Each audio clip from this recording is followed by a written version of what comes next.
ನಮಸ್ಕಾರ ಸ್ನೇಹಿತರೆ, ಇವತ್ತಿನ ವಿಡಿಯೋಲಿ ನಾನು ಆಲಿಸ್ ಇನ್ ಬಾರ್ಡರ್ಲ್ಯಾಂಡ್ ಸೀಸನ್ 3 ನ 3 ಮತ್ತೆ 4ನೇ ಎಪಿಸೋಡ್ ನ ಎಕ್ಸ್ಪ್ಲೈನ್ ಮಾಡ್ತೀನಿ. ಹಿಂದಿನ 2 ಎಪಿಸೋಡ್ಸ್ ನ ನೋಡಿಲ್ಲ ಅಂದ್ರೆ ಡಿಸ್ಕ್ರಿಪ್ಷನ್ ಅಲ್ಲಿ ಲಿಂಕ್ ಇದೆ ಸ್ನೇಹಿತರೆ, ಮಿಸ್ ಮಾಡದೆ ನೋಡಿ. ಯಾಕಂದ್ರೆ ಹಿಂದಿನ ಎಪಿಸೋಡ್ ಅಲ್ಲಿ ಶುರು ಆಗಿದ್ದ ಗೇಮ್ ಈಗ ಕಂಟಿನ್ಯೂ ಆಗುತ್ತೆ. ಈ ಗೇಮ್ ನ ರೂಲ್ಸ್ ಮೊದಲೇ ತಿಳ್ಕೊಳ್ಳೋದು ತುಂಬಾನೇ ಮುಖ್ಯ. ವಿಡಿಯೋಲಿ ಮುಂದೆ ಹೋಗೋಕು ಮುಂಚೆ ಚಾನಲ್ ಗೆ ನೀವಿನ್ನು ಸಬ್ಸ್ಕ್ರೈಬ್ ಆಗಿಲ್ಲ ಅಂದ್ರೆ ದಯವಿಟ್ಟು ಸಬ್ಸ್ಕ್ರೈಬ್ ಆಗಿ, ಮತ್ತೆ ನೋಟಿಫಿಕೇಶನ್ ಬೆಲ್ ಐಕನ್ ನ ಆನ್ ಮಾಡೋದ್ರ ಜೊತೆಗೆ ಹೈಪ್ ಕೂಡ ಮಾಡಿ ಸ್ನೇಹಿತರೆ.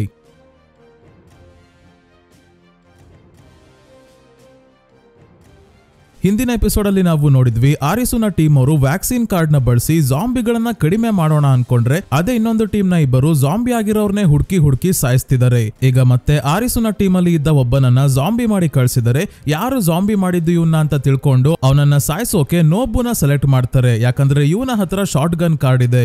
ಇವನು ಹೋಗಿ ಆ ಜಾಂಬಿ ಕಾರ್ಡ್ ವಿರುದ್ಧ ಶಾರ್ಟ್ ಗನ್ ಬಳಸಿ ಆ ಪ್ಲೇಯರ್ ನ ಸಾಯಿಸ್ತಾನೆ. ಆದ್ರೆ ಹಿಂದೆನೆ ನೆಕ್ಸ್ಟ್ ರೌಂಡ್ ಅಲ್ಲಿ ಒಬ್ಬ ಜಾಂಬಿ ಕಾರ್ಡ್ ಇದ್ದ ಪ್ಲೇಯರ್ ಶಾರ್ಟ್ ಗನ್ ಕಾರ್ಡ್ ನ ಕಳ್ಕೊಂಡಿರೋ ನೋಬುನ ಜಾಂಬಿ ಮಾಡ್ಬಿಟ್ಟಿದ್ದಾನೆ. ಹಾಗಾಗಿ ನೋಬುನ ಕೊಲ್ಲೋಕೆ ಬೇರೆ ಟೀಮ್ ಅವರು ನೋಡ್ತಿದ್ರೆ ಆರಿಸು ಅವನನ್ನ ಕಾಪಾಡೋಕೆ ಹುಡುಕ್ತಾ ಇದ್ದಾನೆ. ನೋಬು ಹೆದರ್ಕೊಂಡು ಬಚ್ಚಿಡ್ಕೊಂಡಿರೋದ್ರಿಂದ ಯಾರಿಗೂ ಸಿಕ್ತಿಲ್ಲ. ಆದ್ರೆ ಮುಂದಿನ ರೌಂಡ್ ಶುರು ಆದಾಗ ಆರಿಸು ನೋಬುನ ಹುಡುಕಿ ತನ್ನ ಆಪೋನೆಂಟ್ ಆಗಿ ಇವನನ್ನೇ ಸೆಲೆಕ್ಟ್ ಮಾಡ್ತಾನೆ. ಮತ್ತೆ ನನಗೆ ನೀನೇ ಜಾಂಬಿ ಅಂತ ಗೊತ್ತು, ನನ್ನ ಹತ್ರ ಒಂದು ಉಪಾಯ ಇದೆ, ಜಾಂಬಿ ಕಾರ್ಡ್ ನ ತೋರಿಸಿ ನನ್ನನ್ನ ಕೂಡ ಜಾಂಬಿ ಮಾಡಬೇಡ ಅಂತ ಹೇಳ್ತಾನೆ. ಅದೆಲ್ಲ ಶುರು ಮಾಡಿದ ರೇ ಕೂಡ ಜಾಂಬಿ ಆಗಿರ್ಬೋದು ಅಂತ ಅವಳನ್ನ ಕೂಡ ಸಾಯಿಸೋಕೆ ಇನ್ನೊಬ್ಬ ಟೀಮ್ ಅವನು ರೇ ಜೊತೆ ಆಡ್ತಿದ್ದಾನೆ. ರೈನ ಕೊಲ್ಲೋಕೆ ಶಾರ್ಟ್ ಗನ್ ಕಾರ್ಡ್ ನ ಇವನು ಯೂಸ್ ಮಾಡ್ತಾನೆ. ಅದೇ ರೌಂಡ್ ಮುಗ್ದಾದ್ಮೇಲೆ ತುಂಬಾನೇ ಜನ ಜಾಂಬಿ ಕಾರ್ಡ್ ಇರೋರ್ನ ಬೇರೆ ಟೀಮ್ ಅವರು ಆಲ್ರೆಡಿ ಸಾಯಿಸಿದ್ದಾರೆ. ನೋಬು ಆರಿಸುನ ಪ್ಲಾನ್ ಎಲ್ಲರಿಗೂ ಹೇಳೋಕೆ ಸಚಿಕೋ, ನತ್ಸು ಮತ್ತೆ ಶಿಯೋನ್ ಹತ್ರ ಬರ್ತಾನೆ. ಆದ್ರೆ ಇಲ್ಲಿ ಟೆಟ್ಸು ಕಾಣ್ತಿಲ್ಲ. ಅವನು ಎಲ್ಲಾ ಕಡೆ ಓಡಾಡ್ಕೊಂಡು ಒದ್ದಾಡ್ತಿದ್ದಾನೆ. ವಿಡ್ರಾವಲ್ ಸಿಂಪ್ಟಮ್ಸ್ ಶುರು ಆಗಿರೋದ್ರಿಂದ ಡ್ರಗ್ಸ್ ಇದೆ ಆದ್ರೆ ತಗೊಂತಿಲ್ಲ, ಹಾಗಾಗಿ ಈ ರೀತಿ ಆಗ್ತಿದೆ.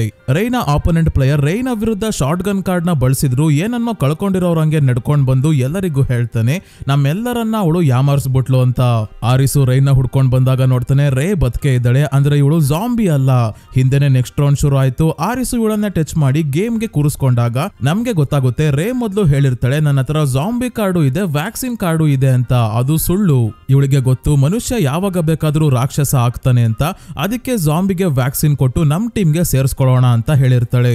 ಆದ್ರೆ ಆ ಇನ್ನೊಂದು ಟೀಮ್ ಅವರು ಜಾಂಬಿನ ಸಾಯಿಸೋದೇ ಒಳ್ಳೇದು ಅಂತ ಸಾಯಿಸೋಕೆ ಶುರು ಮಾಡ್ತಾರೆ. ಇದರಿಂದ ರೇ ಕೂಡ ಜಾಂಬಿ ಅಲ್ವಲ್ಲ, ಇವಳು ಸೇಫ್ ಆಗಿರ್ತಾಳೆ. ಬೇರೆ ಟೀಮ್ ಅವರೆಲ್ಲ ಏನ್ ಮಾಡಿದ್ರು ಅಂದ್ರೆ ಸ್ವಲ್ಪ ರಿಸ್ಕ್ ತಗೊಂಡು ವ್ಯಾಕ್ಸಿನ್ ಕೊಟ್ಟು ಜಾಂಬಿ ಕಾರ್ಡ್ ಇರೋರ್ನ ಕಾಪಾಡೋದು ಬಿಟ್ಟು ಜಾಂಬಿಗಳನ್ನ ಸಾಯಿಸೋದೇ ಒಳ್ಳೇದು ಅನ್ಕೊಂತಾರೆ. ಹೀಗೆ ಆಗುತ್ತೆ ಅಂತ ರೇ ಪ್ಲಾನ್ ಮಾಡಿದ್ಲು. ಸರಿಯಾಗಿ ಎಲ್ಲರನ್ನ ಆಟ ಆಡಿಸ್ತಾ ಇರೋದು ನಾನೇ ಅಂತ ರೇ ಅನ್ಕೊಂತಾ ಇದ್ದಾಳೆ. ಆದ್ರೆ ಮೊದ್ಲಿಂದನೂ ನಿಜವಾಗ್ಲೂ ಆಟ ಆಡ್ತಾ ಇರೋದು ಬೇರೆ ಯಾರು ಅಲ್ಲ, ಆರಿಸು. ಯಾಕಂದ್ರೆ ಆರಿಸು ಮೊದ್ಲಿಂದನೂ ಜಾಂಬಿನೇ ಆಗಿದ್ದಾನೆ. ಮೊದ್ಲೇ ಈ ವಿಷಯ ಆರಿಸು ಹೇಳಲ್ಲ. ಗೇಮ್ ಅಲ್ಲಿ ಜಾಂಬಿ ಕಾರ್ಡ್ ನ ಟೇಬಲ್ ಮೇಲೆ ಇಟ್ಟು ರೇನ ಕೂಡ ಜಾಂಬಿ ಮಾಡ್ತಾನೆ. ಅಂದ್ರೆ ಜಾಂಬಿ ಕಾರ್ಡ್ ಇವಳಿಗೂ ಸಿಗೋ ಹಾಗೆ ಮಾಡ್ತಾನೆ. ಆರಿಸು ರೇಗಿಂತ ಒಂದು ಹೆಜ್ಜೆ ಮುಂದೆ ಯೋಚನೆ ಮಾಡಿದ್ದಾನೆ. ಯಾರು ಕೂಡ ಇಲ್ಲಿ ಹೇಳ್ದಂಗೆ ನಡ್ಕೊಳ್ಳಲ್ಲ, ಪಕ್ಷ ಚೇಂಜ್ ಮಾಡ್ತಾರೆ ಅಂತ ಆರಿಸುಗೆ ಗೊತ್ತು. ವ್ಯಾಕ್ಸಿನ್ ಒಬ್ಬೊಬ್ರಿಗೆ ಕೊಡ್ಬೇಕು, ಶಾರ್ಟ್ ಗನ್ ಇಂದ ಒಬ್ರನ್ನ ಶೂಟ್ ಮಾಡಿ ಸಾಯಿಸೋಕಾಗೋದು ಅಷ್ಟೇ. ಅದೇ ಜಾಂಬಿ ಕಾರ್ಡ್ ಇದ್ರೆ ಇನ್ನೊಬ್ರನ್ನ ಕೂಡ ಜಾಂಬಿ ಆಗಿ ಮಾಡಬಹುದು. ಜಾಂಬಿ ಕಾರ್ಡ್ ಇರೋರು ಜಾಂಬಿಗಳ ಸಂಖ್ಯೆ ಜಾಸ್ತಿ ಆಗ್ಲಿ ಅಂತಾನೆ ಇನ್ನಷ್ಟು ಜನರನ್ನ ಜಾಂಬಿ ಮಾಡೇ ಮಾಡ್ತಾರೆ. ಹೀಗೆ ಜಾಂಬಿಗಳು ಜಾಸ್ತಿ ಇದಾರೆ ಅಂತ ಆರಿಸುಗೆ ಗೊತ್ತಾಗಿದೆ. ರೇಗೆ ಅನಿಸ್ತಿದೆ ಮನುಷ್ಯರಾಗಿ ಬೇರೆಯವರೆಲ್ಲ ಜಾಂಬಿಗಳ ರೀತಿ ಆಡ್ತಿದ್ರೆ ಅದೇ ಜಾಂಬಿ ಆಗಿ ಆರಿಸು ಎಷ್ಟಾಗುತ್ತೋ ಅಷ್ಟು ಜನರನ್ನ ಕಾಪಾಡೋಕೆ ನೋಡ್ತಿದ್ದಾನೆ ಅಂತ. ನೋಬುಗೂ ಕೂಡ ಇದೇ ಪ್ಲಾನ್ ನ ಹೇಳ್ಕೊಟ್ಟಿದ್ದ. ಹೋಗ್ಬಿಟ್ಟು ನಮ್ ಟೀಮ್ ಅವರೆಲ್ಲರ ಹತ್ರ ಜಾಂಬಿ ಕಾರ್ಡ್ ಇರೋ ಹಾಗೆ ಮಾಡು ಅಂತ ನೋಬುಗೆ ಕಳ್ಸಿರ್ತಾನೆ. ನೋಬು ಈ ವಿಷಯವನ್ನ ಸಚಿಕೋ, ನತ್ಸು ಮತ್ತೆ ಶಿಯೋನ್ಗೆ ಹೇಳಿರೋದ್ರಿಂದ ಈ ರೌಂಡ್ ಅಲ್ಲೇ ಎಲ್ಲರೂ ಜಾಂಬಿ ಕಾರ್ಡ್ ಪಡ್ಕೊಂಡು ಜಾಂಬಿಗಳಾಗಿದ್ದಾರೆ. ಉಳಿದಿರೋದು ಟೆಟ್ಸು ಮತ್ತೆ ಕಜುಯಾ. ಟೆಟ್ಸುನ ನೋಬು ಹುಡ್ಕೊಂಡ್ ಬರ್ಬೇಕಾದ್ರೆ ಕಜುಯಾ ಇವನನ್ನ ನೋಡಿ ಹೊಡೆಯೋಕೆ ಶುರು ಮಾಡ್ತಾನೆ ಜಾಂಬಿ ಅಂತ. ಆದ್ರೆ ಹೇಗೋ ಮಾಡಿ ತಪ್ಪಿಸ್ಕೊಂಡ್ ಹೋದಾಗ ಮತ್ತೆ ಕಜುಯಾ ಕೈಗೆ ತಗ್ಲಾಕೊಂತಾನೆ. ಇದೇ ಸಮಯಕ್ಕೆ ಕೊನೆ ರೌಂಡ್ ಶುರು ಆಯ್ತು. ಆರಿಸು ಬಂದು ನೋಬುಗೆ ಕಜುಯಾನ ಕೂಡ ಜಾಂಬಿ ಮಾಡು ಅಂದಾಗ ಹೇಗಿದ್ರು ಕಜುಯಾ ಒಬ್ಬ ಜಾಂಬಿನ ಕೊಲ್ಲೋಕೆ ಶಾರ್ಟ್ ಗನ್ ನ ಬಳಸಿದ್ದ. ಈಗ ಯಾವ ಗನ್ನು ಇಲ್ಲ. ನೋಬು ಇವನನ್ನ ಟಚ್ ಮಾಡಿ ಗೇಮ್ ಗೆ ಕೂರಿಸ್ಕೊಂತಾನೆ. ಅದೇ ಆರಿಸು ಟೆಟ್ಸುನ ಹುಡ್ಕೊಂಡ್ ಬಂದು ಗೇಮ್ ಆಡ್ತಿದ್ದಾನೆ. ಆರಿಸು ಮತ್ತೆ ನೋಬು ಇಬ್ರು ಜಾಂಬಿ ಕಾರ್ಡ್ ನ ಟೇಬಲ್ ಮೇಲೆ ಇಡ್ತಿದ್ದಂಗೆ ಟೆಟ್ಸು ಮತ್ತೆ ಕಜುಯಾಗೆ ಟೆನ್ಷನ್ ಆಗ್ತಿದೆ. ಆದ್ರೆ ಇವರು ಏನು ಆಗಲ್ಲ ಅಂತ ಇವ್ರಿಗೆ ಸಮಾಧಾನ ಮಾಡ್ತಿದ್ದಾರೆ. ಈಗ ಗೇಮ್ ಕಂಪ್ಲೀಟ್ ಆಗಿ ಜಾಂಬಿ ಕಾರ್ಡ್ ಇರೋರು 32 ಜನ ಇದ್ದಾರೆ, ಇಲ್ಲದೆ ಇರೋರು ಕೇವಲ 13 ಜನ. ಹಾಗಾಗಿ ಆರಿಸು ಮತ್ತೆ ಅವನ ಕಡೆಯವರು ಗೆದ್ದು ತುಂಬಾನೇ ಖುಷಿ ಆಗಿದ್ರೆ ಬೇರೆಯವ್ರನ್ನ ಸಾಯಿಸ್ಕೊಂಡು ಓಡಾಡ್ತಿದ್ದವ್ರನ್ನೆಲ್ಲ ಲೇಸರ್ ಶೂಟ್ ಮಾಡಿ ಸಾಯಿಸ್ತಾರೆ. ಆರಿಸು ತನ್ನ ಟೀಮ್ಗೆ ರೈನ ಕೂಡ ಸೇರಿಸ್ಕೊಂತಾನೆ. ಬಿಲ್ಡಿಂಗ್ ಇಂದ ಹೊರಗೆ ಬಂದಾಗ ನೆಕ್ಸ್ಟ್ ಗೇಮ್ ಇನ್ನ 2 ದಿನಗಳಲ್ಲಿ ಇದೆ. ಎಲ್ಲಿದೆ ಅಂತ ಕೂಡ ಅಡ್ರೆಸ್ ಇದೆ, ಅಲ್ಲಿಗೆ ಹೋಗ್ಬೇಕು. ಎಲ್ಲರೂ ಸದ್ಯಕ್ಕೆ ರೆಸ್ಟ್ ಮಾಡೋಕೆ ಅಂತ ಬಂದಾಗ ಆರಿಸು ಉಸಾಗಿ ಬಗ್ಗೆನೇ ಯೋಚನೆ ಮಾಡ್ತಾ ಕೂತಿದ್ದಾನೆ. ಇವನನ್ನ ನೋಡಿ ಸಚಿಕೋಗೆ ತನ್ನ ಗಂಡ ಕೂಡ ಹೀಗೆ ಇದ್ದಿದ್ರೆ ಎಷ್ಟು ಚೆನ್ನಾಗಿರ್ತಿತ್ತು ಅಂತ ಯೋಚನೆ ಮಾಡ್ತಿದ್ದಾಳೆ. ಯಾಕಂದ್ರೆ ರಿಯಲ್ ಜಗತ್ತಿನಲ್ಲಿ ಇವಳ ಗಂಡ ಯಾವಾಗ್ಲೂ ಇವಳಿಗೆ ಹೊಡಿತಾ ಇರ್ತಾನೆ, ಸ್ವಲ್ಪನೂ ಪ್ರೀತಿ ಅನ್ನೋದು ಇರಲ್ಲ. ಆರಿಸು ಇಲ್ಲಿ ಕುತ್ಕೊಂಡು ಉಸಾಗಿ ಬಗ್ಗೆ ಯೋಚನೆ ಮಾಡ್ತಿದ್ರೆ ಅದೇ ಇನ್ನೊಂದ್ ಕಡೆ ಉಸಾಗಿ ಆರಿಸು ಬಗ್ಗೆ ಯೋಚನೆ ಮಾಡ್ತಿದ್ದಾಳೆ. ಇವಳ ಜೊತೆನೆ ರೂಜಿ ಕೂಡ ಇದ್ದಾನೆ. ಏನಾಗಿರುತ್ತೆ ಅಂದ್ರೆ ಉಸಾಗಿ ಬೀಚ್ ಅಲ್ಲಿ ಇದ್ದಾಗ ರೂಜಿ ನಿಮ್ ತಂದೆ ಬಗ್ಗೆ ಸ್ವಲ್ಪ ಮಾತಾಡ್ಬೇಕು ಬಾ ಅಂತ ಕರ್ಕೊಂಡು ಹೋಗಿರ್ತಾನೆ. ಇಂಟರ್ವ್ಯೂ ರೆಕಾರ್ಡ್ ಮಾಡ್ಬೇಕಾದ್ರೆ ತನ್ನ ತಂದೆಯನ್ನ ಭೇಟಿಯಾಗೋದು ಎಷ್ಟು ಮುಖ್ಯ ಅಂತ ಉಸಾಗಿ ಹೇಳ್ಕೊಂಡಿರ್ತಾಳೆ. ಅವರು ಕನ್ಸಲ್ಲಿ ಇದ್ರು ಪರವಾಗಿಲ್ಲ, ಆ ಕನ್ಸಲ್ಲೇ ಇವಳು ಇರ್ಬೇಕು ಅಂತ ಹೇಳಿದ್ರಿಂದ ಹೇಗೋ ಯಾಮಾರ್ಸಿ ಇವಳನ್ನ ರೂಜಿನೇ ಬಾರ್ಡರ್ ಲ್ಯಾಂಡ್ ಗೆ ಕರ್ಕೊಂಡ್ ಬಂದಿರಬಹುದು. ಇಲ್ಲ ಬಾರ್ಡರ್ ಲ್ಯಾಂಡ್ ಅಲ್ಲಿ ತಂದೆಯನ್ನ ನೋಡ್ಬೋದು ಅಂತ ಇವಳೆ ಒಪ್ಕೊಂಡು ಬಂದಿದ್ದಾಳೆ. ಇಲ್ಲ ಇನ್ನೊಂದು ಸಾಧ್ಯತೆ ಇದೆ, ಏನಂದ್ರೆ ರೂಜಿ ಬಾರ್ಡರ್ ಲ್ಯಾಂಡ್ ಗೆ ಬರೋಕು ಮುಂಚೆನೆ ಸುನಾಟೋ ಆಡ್ಸಿದ್ದ ಗೇಮ್ ಅಲ್ಲಿ ಗೆದ್ದಾಗ ಸುನಾಟೋ ಇಂದ ನಮ್ಗೆ ಗೊತ್ತಾಗಿರುತ್ತೆ ರೂಜಿ ಕೂಡ ಮೊದಲು ಬಾರ್ಡರ್ ಲ್ಯಾಂಡ್ ಗೆ ಬಂದಿದ್ದಾಗ ಓಡಾಡೋಕೆ ಆಗಲ್ಲ ಅಂದ್ರೂ ತನ್ನ ಬುದ್ಧಿವಂತಿಕೆಯಿಂದ ಗೇಮ್ಸ್ ಆಡಿ ಗೆದ್ದು ಬಂದಿರ್ತಾನೆ. ನನಗೆ ಅನ್ಸೋ ಪ್ರಕಾರ ಇವನ್ಗೆ ಆಕ್ಸಿಡೆಂಟ್ ಆಗಿತ್ತಲ್ಲ, ಆಗ ಬಾರ್ಡರ್ ಲ್ಯಾಂಡ್ ಗೆ ಹೋಗಿದ್ದ ಅನ್ಸುತ್ತೆ. ಇವನು ತುಂಬಾನೇ ತಲೆ ಕೆಡಿಸ್ಕೊಂಡು ಆಫ್ಟರ್ ಲೈಫ್ ಬಗ್ಗೆ ರಿಸರ್ಚ್ ಮಾಡ್ತಿರೋದ್ರಿಂದ ಸುನಾಟೋ ಇವನಿಗೆ ಒಂದು ಆಫರ್ ಕೊಡ್ತಾನೆ. ನೀನು ಉಸಾಗಿನ ಬಾರ್ಡರ್ ಲ್ಯಾಂಡ್ ಗೆ ಕರ್ಕೊಂಡ್ ಬಂದ್ರೆ ನಾನು ನಿನಗೆ ಆಫ್ಟರ್ ಲೈಫ್ ಹೇಗಿರುತ್ತೆ, ಸಾವಿನ ನಂತರ ಜಗತ್ತು ಯಾವ ರೀತಿ ಇರುತ್ತೆ, ಬಾರ್ಡರ್ ಲ್ಯಾಂಡ್ ಇಂದ ಜನರು ಎಲ್ಲಿಗೆ ಹೋಗ್ತಾರೆ ಸೋತ್ ಮೇಲೆ ಅಂತ ಎಲ್ಲ ತೋರಿಸ್ತೀನಿ ಅಂತ ಹೇಳಿ ಒಂದು ಲಿಕ್ವಿಡ್ ಕೊಡ್ತಾನೆ. ಇದನ್ನ ಅವಳಿಗೆ ಕುಡಿಸಿದ್ರೆ ಸಾಕು ಅಂತ. ಇದನ್ನ ನೋಡಿದ್ರೆ ಸ್ನೇಹಿತರೆ ರೂಜಿ ಉಸಾಗಿನ ಇಂಟರ್ವ್ಯೂಗೆ ಕರ್ಕೊಂಡ್ ಬಂದಾಗ ಅವಳ ಡ್ರಿಂಕ್ ಅಲ್ಲಿ ಅಥವಾ ನೀರಲ್ಲಿ ಈ ಲಿಕ್ವಿಡ್ ನ ಮಿಕ್ಸ್ ಮಾಡಿ ಕೊಟ್ಟಿದ್ದ ಅನ್ಸುತ್ತೆ. ಅದಕ್ಕೆ ಕೋಮಾ ಸ್ಟೇಜ್ ಗೆ ಹೋಗಿ ಬಾರ್ಡರ್ ಲ್ಯಾಂಡ್ ಗೆ ಬಂದಿರಬಹುದು. ಸುನಾಟೋ ಯಾಕೆ ಉಸಾಗಿನ ಕರ್ಕೊಂಡ್ ಬಾ ಅಂದ ಅಂದ್ರೆ ಆರಿಸು ಇವನಿಗೆ ಬೇಕು. ಸಿಟಿಸನ್ ಆಗಿ ಸುನಾಟೋನ ಕೆಲಸ ಗೇಮ್ ನ ಡಿಸೈನ್ ಮಾಡೋದು. ಆರಿಸು ಕೂಡ ಈ ಕೆಲಸ ಚೆನ್ನಾಗಿ ಮಾಡ್ತಾನೆ ಅಂತ ಇವನು ನಂಬಿದ್ದಾನೆ. ಆರಿಸು ರೂಜಿ ಎಲ್ಲ ಗೇಮ್ ಚೆನ್ನಾಗಿ ಆಡ್ತಾರೆ, ಆದ್ರೆ ಆರಿಸು ಸ್ವಲ್ಪ ಜಾಸ್ತಿನೇ ತಲೆ ಓಡಿಸ್ತಾನೆ ಅಂತ ಹೇಳಿ ಅವನನ್ನ ಬಾರ್ಡರ್ ಲ್ಯಾಂಡ್ ಗೆ ಕರ್ಸ್ಕೊಳ್ಳೋಕೆ ಉಸಾಗಿನ ಬಳಸ್ಕೊಂಡಿರೋದು. ನನಗೆ ಇಡೀ ಸೀರೀಸ್ ಅಲ್ಲಿ ಇಷ್ಟ ಆಗಿದ್ ವಿಷಯ, ಇಷ್ಟ ಆಗದೆ ಇರೋ ವಿಷಯ ಎರಡೂ ಕೂಡ ಇದೆ. ಉಸಾಗಿ ಬಾರ್ಡರ್ ಲ್ಯಾಂಡ್ ಗೆ ಬರೋಕೆ ಒಳ್ಳೆ ಕಾರಣ ಇದೆ, ಅದೇ ಇವಳ ತಂದೆಯನ್ನ ಭೇಟಿ ಆಗೋದು. ತನ್ನ ತಂದೆಯನ್ನ ಭೇಟಿ ಆಗೋಕೆ ಏನ್ ಬೇಕಾದ್ರೂ ಮಾಡ್ತಾಳೆ, ಅಷ್ಟು ಪ್ರೀತಿ ಇವಳಿಗೆ ಅವ್ರ ಮೇಲೆ. ಆದ್ರೆ ಬಾರ್ಡರ್ ಲ್ಯಾಂಡ್ ಅಲ್ಲಿ ಇವಳ ತಂದೆ ಯಾಕಿರ್ತಾರೆ ಅನ್ಸ್ತು.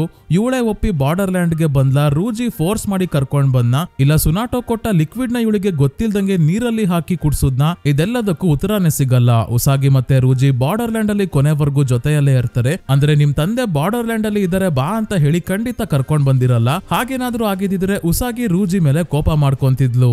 ಒಂದು ಪಾಯಿಂಟ್ ನಾನು ಗಮನಿಸಿದ್ದೇನಂದ್ರೆ ಈ ಸೀರೀಸ್ ಅಲ್ಲಿ ಬಾರ್ಡರ್ ಲ್ಯಾಂಡ್ ಗೆ ಹೋಗಿ ವಾಪಸ್ ಬಂದವ್ರಿಗೆಲ್ಲ ಅಲ್ಲೇನಾಯ್ತು ಅಂತ ನೆನ್ಪಿರಲ್ವಲ್ಲ.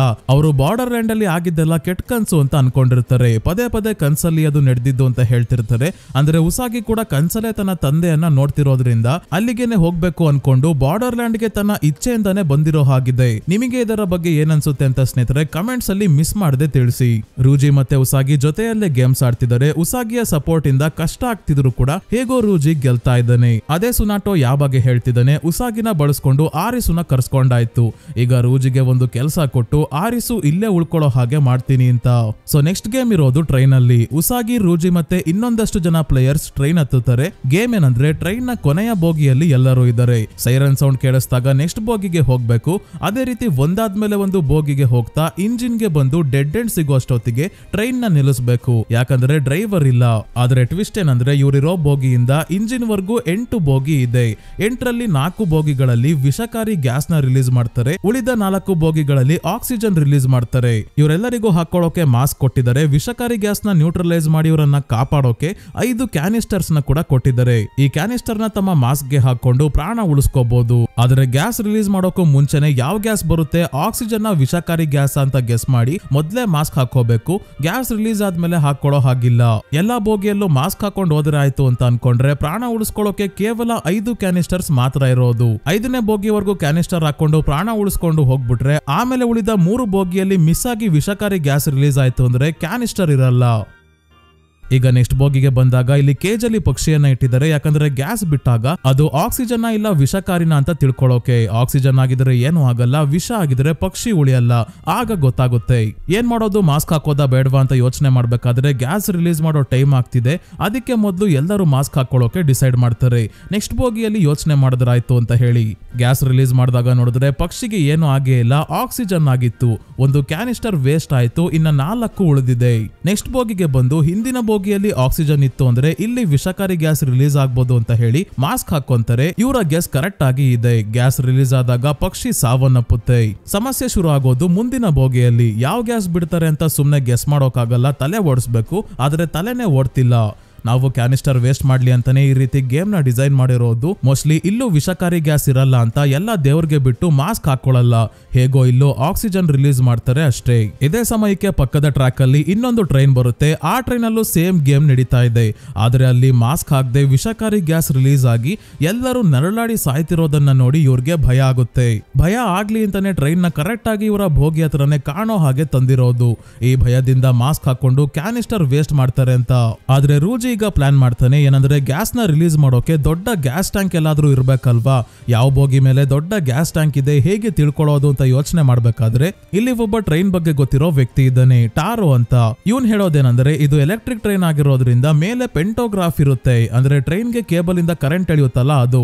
ಯಾವ ಬೋಗಿ ಮೇಲೆ ಈ ಪೆಂಟೋಗ್ರಾಫ್ ಇರುತ್ತೆ ಆ ಬೋಗಿ ಮೇಲಂತೂ ಅಷ್ಟು ದೊಡ್ಡ ಗ್ಯಾಸ್ ಟ್ಯಾಂಕ್ ಇಡೋಕೆ ಜಾಗನೇ ಇರಲ್ಲ. ಹಾಗಾದ್ರೆ ಯಾವ ಬೋಗಿ ಮೇಲೆ ಪೆಂಟೋಗ್ರಾಫ್ ಇಲ್ವೋ ಅದರ ಮೇಲೆ ಗ್ಯಾಸ್ ಟ್ಯಾಂಕ್ ಇರುತ್ತೆ ಅಂತ ಹೇಳ್ತಾನೆ. ಆದ್ರೆ ನಮಗೆ ಡೌಟ್ ಬರೋದೇನಂದ್ರೆ ವಿಷಕಾರಿ ಗ್ಯಾಸ್ ಇಲ್ಲ ಅಂದ್ರೆ ಪೆಂಟೋಗ್ರಾಫ್ ಇರೋ ಬೋಗಿಯಲ್ಲೂ ಆಕ್ಸಿಜನ್ ಬಿಡ್ತಾ ಇದಾರಲ್ಲ ಅದರ ಟ್ಯಾಂಕ್ ಎಲ್ಲಿದೆ ಅಂತ. ರೂಜಿ ಹೇಳ್ತಾನೆ ವಿಷಕಾರಿ ಗ್ಯಾಸ್ ಗಾಳಿಗಿಂತ ಹೆವಿ ಇರುತ್ತೆ, ಅದನ್ನ ಸ್ಟೋರ್ ಮಾಡೋಕೆ ದೊಡ್ಡ ಟ್ಯಾಂಕ್ ಬೇಕು ಅಂತ. ಮೋಸ್ಟ್ಲಿ ಇದೇ ಕಾರಣ ಇರಬಹುದು. ಬೋಗಿ ಒಳಗೇನೆ ಇದು ಯಾವ ಕೋಚ್ ಅಂತ ನೋಡಿದ್ರೆ ಪೆಂಟೋಗ್ರಾಫ್ ಇದೆಯೋ ಇಲ್ವೋ ಅನ್ನೋದು ಗೊತ್ತಾಗುತ್ತೆ. ಟಾರೋ ನೋಡಿ ಹೇಳ್ತಾನೆ ಈ ಬೋಗಿ ಮೇಲೆ ಪೆಂಟೋಗ್ರಾಫ್ ಇಲ್ಲ ಅಂತ. ಹಾಗಾಗಿ ಗ್ಯಾಸ್ ಟ್ಯಾಂಕ್ ಇರುತ್ತೆ ಅಂತ ಮಾಸ್ಕ್ ಹಾಕೊಂತಾರೆ. ಕೆಲವು ಪ್ಲೇಯರ್ಸ್ ಇವರ ಮಾತೇನ್ ಕೇಳೋದು ಅಂತ ಮಾಸ್ಕ್ ಹಾಕೊಳ್ಳಲ್ಲ. ಗ್ಯಾಸ್ ರಿಲೀಸ್ ಆಯ್ತು. ಟಾರೋ ಗೆಸ್ ಮಾಡಿದ್ದೆ ಸರಿ, ಗ್ಯಾಸ್ ವಿಷಕಾರಿ ಆಗಿದೆ. ಯಾರು ಮಾಸ್ಕ್ ಹಾಕಿರ್ಲಿಲ್ವೋ ಅವರೆಲ್ಲರೂ ತುಂಬಾನೇ ಭಯಾನಕವಾಗಿ ಸಾವನ್ನಪ್ತಾರೆ. ನೆಕ್ಸ್ಟ್ ಬೋಗಿಗೆ ಬಂದಾಗ ಇದರ ಮೇಲೆ ಪೆಂಟೋಗ್ರಾಫ್ ಇದೆ, ಮಾಸ್ಕ್ ಹಾಕಲ್ಲ, ಆಕ್ಸಿಜನ್ ರಿಲೀಸ್ ಆಗುತ್ತೆ. 6ನೇ ಬೋಗಿಗೆ ಬಂದಾಗ ಮತ್ತೆ ಟೆನ್ಷನ್ ಶುರು ಆಯ್ತು. ಟೆನ್ಷನ್ ಅಲ್ಲ, ಟಾರೋ ಶಾಕ್ ಕೊಡ್ತಾನೆ. ಈ ಬೋಗಿಯಲ್ಲಿ ಲಗೇಜ್ ಇಡೋ ಜಾಗ ಬೇರೆ ತರ ಇದೆ. ನಾನ್ ಅನ್ಕೊಂಡ ಟ್ರೈನ್ ಅಲ್ಲ ಇದು, ಬೇರೆ ಮಾಡೆಲ್ ಟ್ರೈನ್ ನ ಬಗ್ಗೆ ನಾನು ಹೇಳಿದ್ದು. ಈ ರೀತಿ ಟ್ರೈನ್ ಮೇಲೆ ಪೆಂಟೋಗ್ರಾಫ್ ಯಾವ ಬೋಗಿ ಮೇಲೆ ಇರುತ್ತೆ ನನಗ್ ಗೊತ್ತಿಲ್ಲ ಅಂತಾನೆ. ಅಂದ್ರೆ ಇಲ್ಲಿವರೆಗೂ ಲಕ್ ಮೇಲೆನೆ ಇವರು ಜೀವಂತವಾಗಿ ಬಂದಿರೋದು. ಟಾರೋ ಮೇಲೆ ಎಲ್ಲರಿಗೂ ಕೋಪ ಬಂದಿದೆ. ಆದ್ರೆ ಕೋಪ ಮಾಡ್ಕೊಳ್ಳೋಕೆ ಟೈಮ್ ಇಲ್ಲ. ಏನ್ ಮಾಡೋಕೋ ಆಗಲ್ಲ ಅಂತ ಮತ್ತೆ ದೇವರೇ ಕಾಪಾಡ್ಬೇಕು ಅಂತ ಹೇಳಿ ಈ ಬಾರಿ ಸುಮ್ನೆ ಮಾಸ್ಕ್ ಹಾಕೊಂತಾರೆ. ಆದ್ರೆ ರಿಲೀಸ್ ಆಗೋದು ಆಕ್ಸಿಜನ್. ಕೊನೆಯ 2 ಬೋಗಿಯಲ್ಲಿ ಈಗ ವಿಷಕಾರಿ ಗ್ಯಾಸ್ ರಿಲೀಸ್ ಮಾಡ್ತಾರೆ. ಉಳಿದಿರೋದು 1 ಕ್ಯಾನಿಸ್ಟರ್ ಮಾತ್ರ. ಏನೇ ಮಾಡಿದ್ರು ತಪ್ಪಿಸ್ಕೊಳ್ಳೋಕೆ ಸಾಧ್ಯನೇ ಇಲ್ಲ ಅನ್ಕೋಬೇಕಾದ್ರೆ ಟಾರೋ ಹೇಳ್ತಾನೆ ಆಗ್ಲೇ ಪಕ್ಕದ ಟ್ರ್ಯಾಕ್ ಗೆ ಬಂದಿದ್ದ ಟ್ರೈನ್ ನೆಕ್ಸ್ಟ್ ಸ್ಟೇಷನ್ ದಾಟದ ಮೇಲೆ ಅದೇ ಸ್ಪೀಡ್ ಅಲ್ಲಿ ಬರ್ತಿತ್ತು ಅಂದ್ರೆ ಖಂಡಿತ ನಮ್ಮ ಟ್ರೈನ್ ಪಕ್ಕ ಬಂದೇ ಬರುತ್ತೆ. ಆಗ ನಾವೇನಾದ್ರೂ ಮಾಡೋಕ್ಕಾಗಲ್ವಾ ಅಂದಾಗ ಉಸಾಗಿ ಆ ಟ್ರೈನ್ ಬಂದಾಗ ಅದರ ಒಳಗೆ ಜಂಪ್ ಮಾಡೋಕೆ ಡಿಸೈಡ್ ಮಾಡ್ತಾಳೆ. ಯಾಕಂದ್ರೆ ಅದರಲ್ಲಿ ಇರೋರೆಲ್ಲ ಆಗ್ಲೇ ಸಾವನ್ನಪ್ಪಿದರೆ ಗೇಮ್ ಮುಗ್ದಿರುತ್ತೆ, ಇವರು ಸೇಫ್ ಆಗ್ಬೋದು ಅಂತ. ಸ್ವಲ್ಪ ಹೊತ್ತಾದ್ಮೇಲೆ ಟ್ರೈನ್ ಬರುತ್ತೆ. ಉಸಾಗಿ ಮೊದಲು ಪಕ್ಕದ ಟ್ರೈನ್ ಗೆ ಹಾರ್ಕೊಂತಾಳೆ. ಆಮೇಲೆ ಒಬ್ಬರಾದ್ಮೇಲೆ ಒಬ್ರು ಜಂಪ್ ಮಾಡೋಕೆ ಶುರು ಮಾಡಿದಾಗ ಇಬ್ಬರು ಮಧ್ಯ ಇದ್ದ ಪಿಲ್ಲರ್ ಗೆ ಗುದ್ಕೊಂಡು ಸಾವನ್ನಪ್ತಾರೆ. ರೂಜಿ ಮೇಲೆ ಹಿಡ್ಕೊಂಡು ನಿಂತ್ಕೊಳ್ಳೋಕೆ ಸ್ಟ್ರಾಪ್ ಇರುತ್ತಲ್ಲ ಅದನ್ನ ಹಿಡ್ಕೊಂಡು ಸ್ವಿಂಗ್ ಮಾಡಿ ಜಂಪ್ ಮಾಡ್ತಾನೆ. ಇದ್ರಷ್ಟು ಇಲ್ಲಾಜಿಕಲ್ ಸೀನ್ ಇಡೀ ಸೀರೀಸ್ ಅಲ್ಲೇ ಯಾವ್ದು ಇಲ್ಲ ಅನ್ಸುತ್ತೆ. ಟ್ರೈನ್ ತುಂಬಾನೇ ಹತ್ರ ಇತ್ತು, ಜಂಪ್ ಮಾಡಿದರೆ ಅಂದ್ರೆ ನಂಬೋದಾಗಿತ್ತು. ಇಲ್ಲಿ ಇಷ್ಟು ದೂರ ಮೂವಿಂಗ್ ಟ್ರೈನ್ ಅಲ್ಲಿ ಜಂಪ್ ಮಾಡೋದು ಅಂದ್ರೆ ಏನಪ್ಪ. ಎಲ್ಲಾ ಗೇಮ್ಸ್ ಆದಷ್ಟು ಲಾಜಿಕಲ್ ಆಗಿ ಇರ್ತಿತ್ತು, ಇದನ್ನ ಸ್ವಲ್ಪ ಲಾಜಿಕ್ ಮರ್ತು ನೋಡ್ಬೇಕು. ಸೊ ಇಬ್ಬರು ಜಂಪ್ ಮಾಡೋಕೆ ಹೆದರ್ಕೊಂಡು ಜಂಪ್ ಮಾಡೋದೇ ಇಲ್ಲ ಅಂದ್ರೆ ಖಂಡಿತ ಅವರು ಕೂಡ ಸಾವನ್ನಪ್ತಾರೆ. ಇದಾಗಿ ಸ್ವಲ್ಪ ಹೊತ್ತಾದ್ಮೇಲೆ ಬೇರೆ ಟ್ರೈನ್ ಇವರ ಪಕ್ಕದ ಟ್ರ್ಯಾಕ್ ಗೆ ಬರುತ್ತೆ. ನೋಡಿದ್ರೆ ಆ ಟ್ರೈನ್ ಅಲ್ಲಿ ಆರಿಸು ಇದ್ದಾನೆ. ಆರಿಸು ಕೂಡ ಉಸಾಗಿನ ನೋಡಿ ಇಬ್ರು ಕೈ ಹಿಡ್ಕೊಳ್ಳೋಕೆ ಹೋಗ್ತಿದ್ದಾರೆ. ಅಲ್ಲ ಅವಾಗ್ಲೇ ಒಂದು ಟ್ರೈನ್ ಇಂದ ಇನ್ನೊಂದು ಟ್ರೈನ್ ಗೆ ಜಂಪ್ ಮಾಡಿದ್ಲು, ಈಗ ಆಗ್ಲಿಲ್ಲ, ಯಾಕೋ ಗೊತ್ತಿಲ್ಲ. ಈಗ 2 ಟ್ರೈನ್ಗಳು ಬೇರೆ ಬೇರೆ ದಿಕ್ಕಿಗೆ ಹೋಗ್ತವೆ. ಆರಿಸು ಇದ್ದ ಟ್ರೈನ್ ಡೆಡ್ ಎಂಡ್ ಹತ್ರ ಹೋಗ್ತಾ ಇದೆ. ಇವರು ಈ ಗೇಮ್ ಅಲ್ಲಿ ಎಲ್ಲಾ ಬೋಗಿಯಲ್ಲಿರೋ ಗ್ಯಾಸ್ ಇಂದ ಪಾರ್ ಆಗಿ ಬಂದಿದ್ದಾರೆ. ಟ್ರೈನ್ ನ ಆರಿಸು ನಿಲ್ಸೋಕೆ ಹೋಗಿ ಸ್ಪೀಡ್ ಜಾಸ್ತಿ ಮಾಡ್ದ. ಆಮೇಲೆ ಬ್ರೇಕ್ ಹಾಕಿದ್ರು ಪ್ರಯೋಜನ ಆಗಲ್ಲ, ಟ್ರೈನ್ ಕ್ರಾಶ್ ಆಯ್ತು. ಎಲ್ಲರಿಗೂ ಗಾಯಗಳಾಗಿದೆ. ಆದ್ರೆ ಆರಿಸು ಪ್ರಜ್ಞೆ ತಪ್ಪಿದ್ದಾನೆ. ಹೊಟ್ಟೆ ಹತ್ರ ಕುಯ್ಕೊಂಡು ಓಪನ್ ಆಗಿರೋದ್ರಿಂದ ಒಲಿಗೆ ಹಾಕೋಕೆ ಟೆಟ್ಸುಗೆ ಹೇಳ್ತಿದ್ದಾರೆ. ನತ್ಸು ಹೋಗಿ ಒಂದು ಸ್ಟೋರ್ ಇಂದ ಬಟ್ಟೆ ಒಲಿಯೋ ಸೂಜಿ ದಾರ ತಂದಿದ್ದಾಳೆ. ಇದರಲ್ಲೇ ಈಗ ಅಡ್ಜಸ್ಟ್ ಮಾಡ್ಕೋಬೇಕು. ಟೆಟ್ಸು ಒಲಿಗೆ ಹಾಕ್ತಾನೆ. ಅದೇ ಇನ್ನೊಂದ್ ಕಡೆ ಉಸಾಗಿ ಮತ್ತೆ ಇವಳ ಜೊತೆ ಇರೋರೆಲ್ಲ ಟ್ರೈನ್ ಇಂದ ಸೇಫ್ ಆಗಿ ಬಂದಿದ್ದಾರೆ. ಒಂದು ಹಾಸ್ಪಿಟಲ್ ಅಲ್ಲಿ ರೂಜಿಗೆ ಮತ್ತೊಂದು ವೀಲ್ ಚೇರ್ ವ್ಯವಸ್ಥೆ ಮಾಡಿ ರೆಸ್ಟ್ ಮಾಡ್ಬೇಕಾದ್ರೆ ರೂಜಿ ಉಸಾಗಿಗೆ ಹೇಳ್ತಾನೆ ನಿನಗೆ ಹೇಗೆ ನಿನ್ನ ತಂದೆಯ ಬಗ್ಗೆ ಕೆಟ್ಟ ಕನ್ಸು ಬೀಳುತ್ತೋ ನನಗೂ ಒಂದು ಘಟನೆಯ ಬಗ್ಗೆ ಕನ್ಸು ಬಿಡುತ್ತೆ ಅಂತ. 5 ವರ್ಷದ ಹಿಂದೆ ತನ್ನ ಸ್ಟೂಡೆಂಟ್ ನ ಹೇಗೆ ಕಳ್ಕೊಂಡಿದ್ದ ಅನ್ನೋದು ಹೇಳ್ತಾನೆ. 5 ವರ್ಷದ ಹಿಂದೆ ಕೂಡ ರೂಜಿ ಸಾವಿನ ಎಕ್ಸ್ಪೀರಿಯನ್ಸ್ ಮಾಡೋದ್ರ ಬಗ್ಗೆ ರಿಸರ್ಚ್ ಮಾಡ್ತಿರ್ತಾನೆ. ಇವನ ಈ ರಿಸರ್ಚ್ ಪೇಪರ್ಸ್ ನ ಓದಿದ್ದ ಯಾನೋ ಅನ್ನೋ ಸ್ಟೂಡೆಂಟ್ ರೂಜಿ ಜೊತೆ ಸೇರಿ ರಿಸರ್ಚ್ ಮಾಡೋಕೆ ಶುರು ಮಾಡ್ತಾಳೆ. ಇವಳ ಉದ್ದೇಶ ಏನಂದ್ರೆ ಒಂದು ಡ್ರಗ್ ಇಂದ ನಿಯರ್ ಡೆತ್ ಎಕ್ಸ್ಪೀರಿಯನ್ಸ್ ಮಾಡಬಹುದು, ಆಗ ಸತ್ತಿರೋರ ಜಗತ್ತು ಹೇಗಿರುತ್ತೆ ಅನ್ನೋದು ನೋಡ್ಬೋದು ಅಂತ. ಆದ್ರೆ ರೂಜಿ ಹೇಳ್ತಿರ್ತಾನೆ ಆ ಡ್ರಗ್ ನ ಸೈಡ್ ಎಫೆಕ್ಟ್ಸ್ ಇರುತ್ತೆ, ನಿಯರ್ ಡೆತ್ ಎಕ್ಸ್ಪೀರಿಯನ್ಸ್ ಆಗೋದಿರ್ಲಿ, ಡೆತ್ತೇ ಆದ್ರೆ ಕಷ್ಟ ಅಂದ್ರು ಯಾನೋ ಕೇಳ್ತಿರಲ್ಲ. ಏನಾದ್ರೂ ಮಾಡಿ ಸಾಯೋ ಸ್ಟೇಜ್ಗೆ ಹೋಗಿ ಸತ್ತ ನಂತರ ಎಲ್ಲರೂ ಎಲ್ಲಿಗೆ ಹೋಗ್ತಾರೆ ಅನ್ನೋದು ನೋಡ್ಬೇಕು ಅಂತ ಹಠ ಹಿಡಿದು ರೂಜಿನ ಕಾಲಿಡ್ಕೊಳ್ಳೋದೊಂದು ಬಾಕಿ. ಅಷ್ಟು ರಿಕ್ವೆಸ್ಟ್ ಮಾಡ್ಕೊಂಡಿರ್ತಾಳೆ. ಇಲ್ಲ ಆಗಲ್ಲ ಅಂತ ರೂಜಿ ಹೇಳಿದಿದ್ರೆ ಆಗೋದು. ಕೊನೆಗೂ ರೂಜಿ ಒಪ್ಕೊಂಡು ಆ ಡ್ರಗ್ ನ ಇಂಜೆಕ್ಟ್ ಮಾಡ್ತಾನೆ. ಇವಳು ಸಾವಿನ ಜಗತ್ತನ್ನ ನೋಡೋಕೆ ಹೋದ್ಲು. ರೂಜಿ ಭಯ ಇದ್ದಂಗೆ ಆಯ್ತು. ಹೇಗಿದೆ ಅಂತ ಹೇಳೋಕೆ ಇವಳು ವಾಪಸ್ ಬರ್ಲೇ ಇಲ್ಲ. ಇದರಿಂದ ರೂಜಿಗೆ ತುಂಬಾನೇ ಆಘಾತ ಆಗುತ್ತೆ. ನ್ಯೂಸ್ ಅಲ್ಲೆಲ್ಲ ಈ ಸುದ್ದಿ ಹರಡುತ್ತೆ. ಎಕ್ಸ್ಪೆರಿಮೆಂಟ್ ವೇಳೆ ಆದ ಘಟನೆ ಆತ್ಮಹತ್ಯೆ ಅಂತೆಲ್ಲ ಹೇಳ್ತಿರೋದ್ರಿಂದ ರೂಜಿ ತಗ್ಲಾಕೊಳ್ಳಲ್ಲ. ಆದ್ರೆ ಯಾನೋ ಸಾಯೋದಕ್ಕೆ ತಾನೇ ಕಾರಣ ಅಂತ ಆಕ್ಸಿಡೆಂಟ್ ಮಾಡ್ಕೊಂಡು ಸಾಯೋಕೆ ಹೋದವನು ಬಾರ್ಡರ್ ಲ್ಯಾಂಡ್ ಗೆ ಹೋಗಿ ಗೆದ್ದು ವಾಪಸ್ ಬಂದಿರ್ತಾನೆ. ಆದ್ರೆ 2 ಕಾಲುಗಳನ್ನ ಕಳ್ಕೊಂಡಿರ್ತಾನೆ. ಇಷ್ಟನ್ನ ಉಸಾಗಿಗೆ ಹೇಳ್ತಾನೆ. ಯಾನೋ ಸಾವನ್ನಪ್ಪಿದ್ದು ವ್ಯರ್ಥ ಆಗ್ಬಾರ್ದು. ಅವಳು ಅನ್ಕೊಂಡಿದ್ದನ್ನ ತಾನು ಮಾಡೋಕೆ ಡಿಸೈಡ್ ಮಾಡಿದ್ದಾನೆ. ಈ ಕಡೆ ಆರಿಸುಗೆ ಪ್ರಜ್ಞೆ ಬಂದಿದೆ. ಇವತ್ತು ರಾತ್ರಿಯಿಂದನೇ ಸೆಮಿಫೈನಲ್ಸ್ ಗೇಮ್ ಶುರು ಆಗುತ್ತೆ. ಹಾಗಾಗಿ ಆರಿಸು ನನ್ನ ಇಲ್ಲೇ ಬಿಟ್ಟು ನೀವು ಹೋಗಿ ಅಂದ್ರು ಬೇರೆಯವ್ರು ಯಾರು ಒಪ್ಪಲ್ಲ. ನಿನ್ನನ್ನ ಕೂಡ ಕರ್ಕೊಂಡೇ ಹೋಗ್ತೀವಿ. ನಾವು ಇಲ್ಲಿವರೆಗೂ ಬದುಕಿರೋದಕ್ಕೆ ನೀನೇ ಕಾರಣ ಅಂತ ಹೇಳಿ ಆರಿಸುನ ಕೂಡ ಕರ್ಕೊಂಡು ಹೊಡ್ತಾರೆ. ರಾತ್ರಿ ಗೇಮ್ಸ್ ಶುರು ಆಗುತ್ತೆ. ಟೋಕಿಯೋ ಟವರ್ ಅಲ್ಲಿ ಬಿಂಗೋ ಗೇಮ್ ಇದೆ. ಟವರ್ ಅಲ್ಲಿ ಒಂದಷ್ಟು ಬಜರ್ಸ್ ಇದೆ. ಟವರ್ ನ ಹತ್ತಿ ಬಜರ್ ಗಳನ್ನ ಒತ್ತಿ ಬಿಂಗೋ ಮಾಡ್ಬೇಕು. ಈ ಗೇಮ್ ನ ಉಸಾಗಿ ಮತ್ತೆ ಅವಳ ಜೊತೆಯವರೆಲ್ಲರೂ ಆಡ್ತಿದ್ದಾರೆ. ಟವರ್ ಹತ್ಬೇಕಾದ್ರೆ ರೂಜಿಗೆ ಹಗ್ಗ ಕಟ್ಕೊಂಡು ಉಸಾಗಿ ಮೇಲೆ ಹತ್ತುತ್ತಾ ಇದ್ದಾಳೆ. ಆರಿಸು ಮತ್ತೆ ಅವನ ಟೀಮ್ ಅವರು ಒಂದು ಬಿಲ್ಡಿಂಗ್ ಗೆ ಬಂದಿದ್ದಾರೆ. ಗೇಮ್ ಏನಂದ್ರೆ ಒಂದು ಸಣ್ಣ ಕ್ಯಾನ್ ನ ಒದಿಬೇಕು. ಅದು ರಾಕೆಟ್ ತರ ಹೋಗಿ ಬಿಲ್ಡಿಂಗ್ ಅಲ್ಲಿ ಎಲ್ ಬೇಕಾದ್ರೂ ಬೀಳ್ಬಹುದು. ಅದನ್ನ ಹುಡುಕಿ ಎತ್ಕೊಂಡ್ ಬಂದು ಅದರ ಜಾಗಕ್ಕೆ ವಾಪಸ್ ಇಡಬೇಕು. ಆದ್ರೆ ಕ್ಯಾನ್ ನ ಟಚ್ ಮಾಡ್ತಿದ್ದಂಗೆ ಟೈಮರ್ ಶುರು ಆಗುತ್ತೆ. 1 ನಿಮಿಷ ಸಮಯ ಇರುತ್ತೆ. ಅದನ್ನ ತಗೊಂಡು ಟೈಮ್ಗೆ ಸರಿಯಾಗಿ ಬರ್ಲಿಲ್ಲ ಅಂದ್ರೆ ಕ್ಯಾನ್ ಬ್ಲಾಸ್ಟ್ ಆಗುತ್ತೆ. ಯಾರು ಕ್ಯಾನ್ ನ ತಂದು ಅದರ ಜಾಗಕ್ಕೆ ಇಡ್ತಾರೋ ಅವರು ಸೇಫ್ ಆಗ್ತಾರೆ. ಬೇರೆಯವರು ಸಾಯ್ತಾರೆ. ಹೇಗೋ 1 ಕ್ಯಾನ್ ಮಾತ್ರ ಇಲ್ಲ, 10 ಕ್ಯಾನ್ ಇದೆ. ಒಂದಾದ್ಮೇಲೆ ಒಂದು ಬರುತ್ತೆ. ಇವರಲ್ಲಿ 10 ಜನ ಮಾತ್ರ ಬಚಾವ್ ಆಗ್ಬಹುದು. ಮೊದಲನೇ ಕ್ಯಾನ್ ನ ಕಜುಯಾ ಓದಿತಾನೆ. ಅದನ್ನ ಬೇರೆಯವನು ಎತ್ಕೊಂಡ್ ಬರ್ಬೇಕಾದ್ರೆ ಬಿಲ್ಡಿಂಗ್ ನ ಕೆಲವೊಂದು ಭಾಗಕ್ಕೆ ಹೋಗ್ಬಾರ್ದು ಅಂತ ಇರುತ್ತೆ. ಇದನ್ನ ನೋಡಿ ಕೂಡ ಹೋದಾಗ ಇವನಿಗೆ ಲೇಸರ್ ಶೂಟ್ ಮಾಡ್ತಾರೆ. ಕ್ಯಾನ್ ನ ಕಜುಯಾ ಎತ್ಕೊಂಡ್ ಬಂದು ಸಚಿಕೋಗೆ ಕೊಡ್ತಾನೆ. ಸಚಿಕೋ ಇಂದ ಬೇರೆ ಪ್ಲೇಯರ್ ಕಿತ್ಕೊಂಡ್ ಬಂದು ಬೇಸ್ಗೆ ಇಡೋ ಅಷ್ಟರಲ್ಲಿ ಟೈಮ್ ಆಯ್ತು. ಕ್ಯಾನ್ ಕೂಡ ಬ್ಲಾಸ್ಟ್ ಆಗಿ ಕ್ಯಾನ್ ಇಟ್ಕೊಂಡಿದ್ದವನು ಸಾವನ್ನಪ್ತಾನೆ. 2ನೇ ಕ್ಯಾನ್ ಬಂದಾಗ ಇದನ್ನ ರೇ ಎತ್ಕೊಂಡು ಓಡ್ತಿದ್ದಾಳೆ. ಆರಿಸು ಹೇಳೋದೇನಂದ್ರೆ 9 ಕ್ಯಾನ್ ಉಳಿದಿದ್ದಾವೆ. ನಮ್ ಟೀಮ್ ಅವರು 8 ಜನ ಇದ್ದಾರೆ. ಒಬ್ರಿಗೊಬ್ರು ಹೆಲ್ಪ್ ಮಾಡ್ಕೊಂಡು ಎಲ್ಲರೂ ಸೇಫ್ ಆಗೋಣ ಅಂತ. ಆದ್ರೆ ಬೇರೆ ಪ್ಲೇಯರ್ಸ್ ಬಿಡ್ಬೇಕಲ್ಲ. ರೇ ನಟ್ಸುಗೆ ಕ್ಯಾನ್ ಕೊಡ್ತಾಳೆ. ಇವಳ ಮೇಲೆ ಒಬ್ಳು ಹುಡುಗಿ ದಾಳಿ ಮಾಡಿದಾಗ ಶಿಯಾನ್ಗೆ ಕೊಡ್ತಾಳೆ. ಶಿಯಾನ್ ಮೇಲಿಂದ ಕೆಳಗಿರೋ ಆರಿಸು ಹತ್ರ ಕ್ಯಾನ್ ಬಿಸಾಕ್ದಾಗ ಕ್ಯಾಚ್ ಹಿಡಿಯೋ ಅಷ್ಟರಲ್ಲೇ ಒಬ್ಬ ಪ್ಲೇಯರ್ ಆರಿಸುನ ತಳ್ಳಿ ಕ್ಯಾನ್ ನ ಹಿಡಿಯೋಕೆ ಹೋಗಿ ಕೆಳಗೆ ಬಿಟ್ಟ. ಆ ಇಂಪ್ಯಾಕ್ಟ್ ಇಂದಾನೆ ಕ್ಯಾನ್ ಬ್ಲಾಸ್ಟ್ ಆಗುತ್ತೆ. ಅಂದ್ರೆ ಟೈಮ್ ಆದ್ರೆ ಅಷ್ಟೇ ಅಲ್ಲ, ಜೋರಾಗಿ ಕೆಳಗೆ ಬಿದ್ರು ಬ್ಲಾಸ್ಟ್ ಆಗುತ್ತೆ. ಈಗ 8 ಜನ 8 ಕ್ಯಾನ್ ಇದೆ. ಕಜುಯಾ ಗ್ಯಾಂಗ್ಸ್ಟರ್ ಮೋಡ್ ನ ಆನ್ ಮಾಡ್ಕೊಂಡು ಎಲ್ಲರಿಗೂ ಹೊಡೆಯೋಕೆ ಶುರು ಮಾಡ್ತಾನೆ. ನೋಬು ಕ್ಯಾನ್ ನ ಎತ್ಕೊಂಡ್ ಬಂದು ಹೇಗೋ ಮಾಡಿ ಸಚಿಕೋಗೆ ಕೊಡ್ತಾನೆ. ಸಚಿಕೋ ಕೊನೆಗೂ ಕ್ಯಾನ್ ಅದರ ಜಾಗಕ್ಕೆ ಇಡ್ತಿದ್ದಂಗೆ ವಿನ್ ಆಗ್ತಾಳೆ. ಇವಳಿಗೆ ಎಲಿವೇಟರ್ ಅಲ್ಲಿ ವೇಟ್ ಮಾಡೋಕೆ ಹೇಳಿ ಬೇರೆಯವರ ಗೇಮ್ ಮುಂದುವರಿಸಿದಾಗ ಈ ಬಾರಿ ನಟ್ಸು ಮತ್ತೆ ಶಿಯಾನ್ ಕ್ಯಾನ್ ಎತ್ಕೊಂಡು ಓಡ್ ಬರ್ಬೇಕಾದ್ರೆ ಒಬ್ಬ ಹುಡುಗ ನಟ್ಸು ಮೇಲೆ ದಾಳಿ ಮಾಡಿದಾಗ ಶಿಯಾನ್ಗೆ ಕ್ಯಾನ್ ಕೊಟ್ಟು ಕಳಿಸ್ತಾಳೆ. ಆದ್ರೆ ಶಿಯಾನ್ ನ ಕೂಡ ಬೇರೆ ಪ್ಲೇಯರ್ಸ್ ಬಿಡಲ್ಲ. ಎಲ್ಲರೂ ಹೀಗೆ ಹೊಡೆದಾಡ್ಕೊಂಡು ಎಸ್ಕಲೇಟರ್ ಮೇಲೆ ಕಿತ್ತಾಡಬೇಕಾದ್ರೆ ಶಿಯಾನ್ ಮತ್ತೆ ಇನ್ನೊಬ್ಬ ಮಿಸ್ ಆಗಿ ಕ್ಯಾನ್ ನ ಜೋರಾಗಿ ಬೀಳ್ಸಿದ್ರಿಂದ ಬ್ಲಾಸ್ಟ್ ಆಗಿ ಶಿಯಾನ್ ಸಾವನ್ನಪ್ತಾಳೆ. ಇದರಿಂದ ಎಲ್ಲರಿಗೂ ತುಂಬಾನೇ ದುಃಖ ಆಗುತ್ತೆ. ಆದ್ರೆ ದುಃಖ ಪಡೋಕು ಸಮಯ ಇಲ್ಲ. ನೆಕ್ಸ್ಟ್ ಕ್ಯಾನ್ ಬಂತು. ಎಲ್ಲರ ಸಹಾಯದಿಂದ ರೇ ಈ ಬಾರಿ ಕ್ಯಾನ್ ನ ಇದರ ಜಾಗಕ್ಕೆ ಇಟ್ಟು ಸೇಫ್ ಆದ್ರೆ 6ನೇ ಕ್ಯಾನ್ ನ ಟೆಟ್ಸು ಇಟ್ಟು ವಿನ್ ಆದ. ಈಗ ಉಳಿದಿರೋದು 4 ಕ್ಯಾನ್. ಆರಿಸು ಕಡೆಯವರು ಕೂಡ 4 ಜನ ಉಳಿದಿದ್ದಾರೆ. ಆರಿಸು, ನೋಬು, ಕಜುಯಾ ಮತ್ತೆ ನಟ್ಸು. ಮುಂದಿನ ಕ್ಯಾನ್ ನ ನೋಬು ಇಟ್ಟು ವಿನ್ ಆಗ್ತಾನೆ. 8ನೇ ಕ್ಯಾನ್ ನ ನಟ್ಸು ಒಬ್ಳು ಹುಡುಗಿ ಜೊತೆ ತುಂಬಾನೇ ಫೈಟ್ ಮಾಡಿ ಎತ್ಕೊಂಡ್ ಬರ್ಬೇಕಾದ್ರೆ ಇನ್ನೊಂದಷ್ಟು ಜನ ಬಂದು ಇವಳ ಮೇಲೆ ದಾಳಿ ಮಾಡಿದಾಗ ಕೈಯಿಂದ ಕ್ಯಾನ್ ಬಿಡುತ್ತೆ. ಟೈಮ್ ಆಗೋಗಿ ಬ್ಲಾಸ್ಟ್ ಆದಾಗ ನಟ್ಸು ಕೂಡ ಸಾವನ್ನಪ್ತಾಳೆ. ಉಳಿದಿರೋದು 2 ಕ್ಯಾನ್. ಆರಿಸು ಮತ್ತೆ ಕಜುಯಾ ಇಬ್ರು ಈ ಕ್ಯಾನ್ ಗೋಸ್ಕರ ಫೈಟ್ ಮಾಡ್ತಿದ್ದಾರೆ. ಕಜುಯಾ ಆರಿಸುನ ಮೊದಲು ವಿನ್ ಮಾಡ್ಸೋಕೆ ಒಬ್ನೇ ಎಲ್ಲಾ ಪ್ಲೇಯರ್ಸ್ ಗೂ ಹೊಡೆದು ತಡಿತಾ ಇದ್ದಾನೆ. ಆಮೇಲೆ ಒಬ್ನೇ ಉಳ್ಕೊಂಡ್ರೆ ಗಾಯಗೊಂಡಿರೋ ಆರಿಸುಗೆ ವಿನ್ ಆಗೋಕೆ ಕಷ್ಟ ಆಗುತ್ತೆ ಅಂತ. ಹಾಗಾಗಿ ಆರಿಸು ಈಗ ಕ್ಯಾನ್ ನ ಇಟ್ಟು ವಿನ್ ಆಗ್ತಾನೆ. ಕೊನೆಯ ಕ್ಯಾನ್ ನ ಕಜುಯಾನ ಕಿಕ್ ಮಾಡ್ತಾನೆ. ಅದು ಬೇರೆ ಎಲ್ಲೂ ಹೋಗಲ್ಲ, ಇಲ್ಲೇ ಬಂದು ಬೀಳುತ್ತೆ. ಕಜುಯಾ ಎಲ್ಲರ ಜೊತೆ ಫೈಟ್ ಮಾಡಿ ಕ್ಯಾನ್ ಎತ್ಕೊಂಡು ಇನ್ನೇನ್ ಬರ್ಬೇಕು ಅಂದಾಗ ಎಲ್ಲರೂ ಬಂದು ಹಿಡ್ಕೊಂತಾರೆ. ಒಬ್ಬ ಇವನ ಕೈಗೆ ಗ್ಲಾಸ್ ಪೀಸ್ ಇಂದ ಚುಚ್ಚಿ ಕ್ಯಾನ್ ಕಿತ್ಕೊಂತಾನೆ. ಆದ್ರೂ ಕಜುಯಾ ಸೋಲ್ ಒಪ್ಕೊಳ್ಳೋದೇ ಇಲ್ಲ. ಹರಿದೋಗಿರೋ ತನ್ನ ಶರ್ಟ್ ನ ಕಿತ್ತು ಬಿಸಾಕ್ದಾಗ ಬೆನ್ನಿನ ಮೇಲಿರೋ ಟ್ಯಾಟೂ ನೋಡಿ ಎಲ್ಲರಿಗೂ ಗೊತ್ತಾಯ್ತು ಇವನು ಯಕೂಜಾ ಆಗಿದ್ದಾನೆ. ಅಂದ್ರೆ ಜಪಾನ್ ನ ಕ್ರೈಮ್ ಸಿಂಡಿಕೇಟ್ ಅವರು ಇದೇ ರೀತಿ ಟ್ಯಾಟೂನ ಹಾಕಿಸ್ಕೊಂಡಿರ್ತಾರೆ. ಯಕೂಜಾ ಅಂದ್ರೆ ಸ್ನೇಹಿತರೆ ಗ್ಯಾಂಗ್ಸ್ಟರ್ ತರಾನೇ. ಮತ್ತೆ ಈಗ ಎಲ್ಲರಿಗೂ ಒಬ್ನೇ ಹೊಡೆಯೋಕೆ ಶುರು ಮಾಡಿ ಕೊನೆಗೂ ಕ್ಯಾನ್ ನ ಕಿತ್ಕೊಂತಾನೆ. ಆದ್ರೆ ಎಲ್ಲರನ್ನ ಒಬ್ನೇ ಎಷ್ಟೊತ್ತು ಅಂತ ತಡಿತಾನೆ. ಒಬ್ರಾದ್ಮೇಲೆ ಒಬ್ರು ಒಂದೇ ಸಮ ಬರ್ತಾನೆ ಇದ್ದಾರೆ. ಇದರಿಂದ ಕೊನೆಗೂ ಟೈಮ್ ಆಗಿ ಕ್ಯಾನ್ ಬ್ಲಾಸ್ಟ್ ಆಗುತ್ತೆ. ಕಜುಯಾ ಜೊತೆ ಎಲ್ಲರೂ ಸಾವನ್ನಪ್ತಾರೆ. ಇದರಿಂದ ಆರಿಸು ಮತ್ತೆ ಅವನ ಟೀಮ್ ಅವ್ರಿಗೆ ತುಂಬಾನೇ ದುಃಖ ಆಗುತ್ತೆ. ಇವರೆಲ್ಲರೂ ಬದುಕಿದ್ದಾರೆ ಅಂದ್ರೆ ಅದಕ್ಕೆ ಸರಿಯಾಗಿ 4-5 ಜನರನ್ನ ಒಬ್ನೇ ಹಿಡ್ಕೊಂಡು ತಡೀತಿದ್ದ ಕಜುಯಾನೇ ಕಾರಣ. ಹಿಂದಿನ ಸೀಸನ್ ಗಳಲ್ಲಿ ಅಗುನಿ ಇದ್ನಲ್ಲ, ಸೇಮ್ ಅದೇ ತರ ಈ ಸೀಸನ್ ಅಲ್ಲಿ ಕಜುಯಾ ಇದ್ದಿದ್ದು. ಇರೋ ಸ್ವಲ್ಪ ಸಮಯದಲ್ಲೇ ತುಂಬಾನೇ ಜನರಿಗೆ ಕಜುಯಾ ಇಷ್ಟ ಆಗೋಗ್ತಾನೆ. ಇನ್ನೊಂದ್ ಕಡೆ ಟವರ್ ಹತ್ತುತ್ತಾ ಇರೋ ಉಸಾಗಿ ಮತ್ತೆ ಅವಳ ಟೀಮ್ ಅವರು ಕೂಡ ಒಬ್ಬೊಬ್ರೆ ಪ್ರಾಣ ಕಳ್ಕೊಂತಾ ಇದ್ದಾರೆ. ಇವರು ಕೆಳಗೆ ಬೀಳ್ಲಿ ಅಂತಾನೆ ಅವಾಗವಾಗ ಮೇಲಿಂದ ಮೆಟಲ್ ಬಾಲ್ ಗಳನ್ನ ಉದುರಿಸ್ತಾ ಇದ್ದಾರೆ. ಈ ಮೆಟಲ್ ಬಾಲ್ ಟಾರೋನ ಮುಖದ ಮೇಲೆ ಬಿದ್ದಿದ್ರಿಂದ ಟವರ್ ಇಂದ ಕೆಳಗೆ ಬಿದ್ದು ಸಾವನ್ನಪ್ತಾನೆ. ಉಳಿದಿರೋದು ಉಸಾಗಿ, ರೂಜಿ ಮತ್ತೆ ಇಬ್ರು ಅಣ್ಣ ತಂಗಿ. ಇವರ ಹೆಸರು ಇತ್ಸುಕಿ ಮತ್ತೆ ಯೂನಾ. ಇವ್ರು ಹೇಗೋ ಮಾಡಿ ಬಿಂಗೋನ ಕಂಪ್ಲೀಟ್ ಮಾಡ್ತಾರೆ. ಕೊನೆ ಬಜರ್ ಟವರ್ ನ ಟಾಪ್ ಅಲ್ಲಿ ಇದೆ.